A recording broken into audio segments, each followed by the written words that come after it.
Hey everyone, welcome back to my channel. Apple has just released the iOS 26 developer beta, and if you're interested in trying it out on your test iPhone or iPad, this guide is for you. The best part? You no longer need to pay the $90 fee.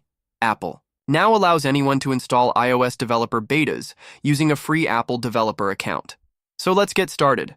First, open Safari and go to developer.apple.com. Tap the menu button at the top left, then tap Account. Next, tap Create your new account and fill out the form. Follow the steps to sign up. And remember, don't pay the $99. A free account is all you need. Once you're signed up, open the Settings app on your iPhone. Go to General, then Software Update. Tap on Beta Updates and select iOS 26 Developer Beta. If you don't see it, make sure you're logged in with your developer Apple ID.